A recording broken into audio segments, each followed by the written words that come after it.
What's up mga kaborda? Samahan niyo po ako ngayon din sa bayan ng Padre Garcia. At mangyari ay meron na namang pong ganap din. Pero bago ang lahat, dadaan muna ako din sa simbahan kung saan ako nagpasakal nagpakasal. Ala, ay sala. Pero ika nga mamay, ikaw ang sala na ayaw kong mabura. Chika! Ay siya, ako'y tatayo na at baka mabunggo pa. At sa pagpapatuloy ng aking istorya, ako'y muling nagbalik din sa plaza para sa gaganaping cooking competition ngayon sa ikalawang araw ng Kabakahan Festival ngayong taong 2023. Kaya ihanda mo na ang iyong mga mata at pihadong mapapamulaga ka sa iba't ibang putahing niluto nila at sari-saring estilo ng prepara para sa karneng baka. Ay ano kaya namang totoong lasa? Ay di kita!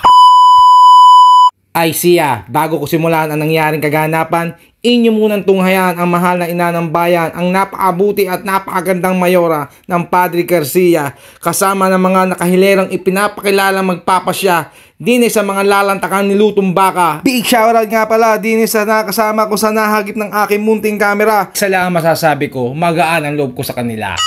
At sa mga puntong are ay isa-isa nang nais ka po ang mga magluluto. Bali may 6 na kalahok-laang ang dumalo sa kompetisyong ito at balita ko mas kaabang-abang ang susunod na taon na Kabakahan dahil 75 na ito. Diyos ko po, mahirap-hirap din nga aray. Isipin mo, kakadaming babati ko sa iyong kilaws, ultimong paghalo ay dapat ay sakto. Tingnan nyo ga naman kung pulan ang mga hurado ay panigurado sigurado walang makakalusot kay ma'am ay kita ay sa video. Pero kung masaya nang makita ko si kuya, kakoy uwi na, may nanalo na. Ay bakit? Paano mo nasabay? Ay siya, bago ko tapusin ang vlog kong ito, gusto daw umimik ng kaklasiko dito sa video. Mga Garciano, from Garcianos. Classmate Thank kuya. you, thank you. At ang ending, ang nanalo ay ang Barangay Poblacion.